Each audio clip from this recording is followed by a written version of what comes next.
c'est vous. Parce que heureusement que j'ai mis mes lunettes pour voir très loin. Mais j'ai reconnu la voix et je reconnais M. Curassier. Alors, amis du dossier, si au début, on a senti que c'était timide, vers le milieu un petit peu plus chaud, mais pour terminer, c'est encore plus chaud. Et quand le président du Conseil général, sénateur et résident à Gosier, élu du Gosier, a pris la parole, je dis que mon cœur, qui n'a jamais eu froid, et mon cœur était devenu gros, et chaud, avec la population qui était contente d'entendre chaque Gilo s'engager pour Louis Carabin Gabriel. Et il a raison. C'est vrai qu'à une époque, j'étais candidate face à lui. Ce jour-là, je me rappelle, il dit qu'à arriver, moi. Il a transpiré. Parce que c'était bitac. Et au deuxième tour, il a gagné d'une voix.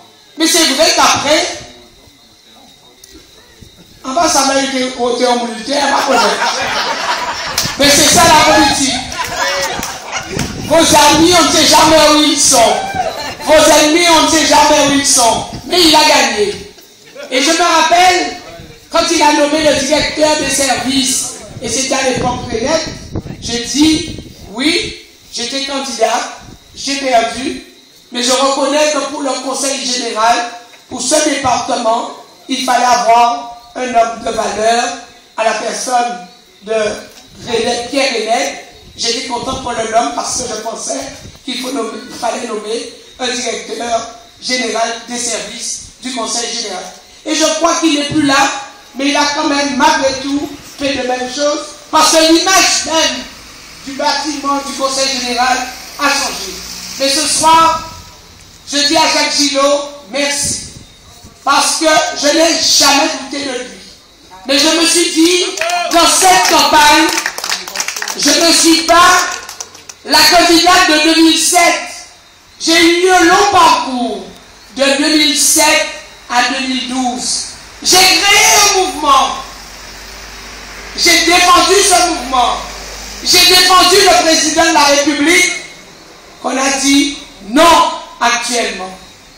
Mais c'est vrai, quand j'ai constaté que les intérêts du pays, les intérêts de ma population n'étaient pas pris en compte et qu'il y avait, avant la crise qui nous a frappés, quand on essayait de le dire même au Premier ministre, qu'il y aura une grève qui va arriver en Guadeloupe et une grève qui va marquer les esprits, une grève qui va s'agrandir et qui va durer. J'ai dit cela, mais je n'ai pas eu une oreille attentive.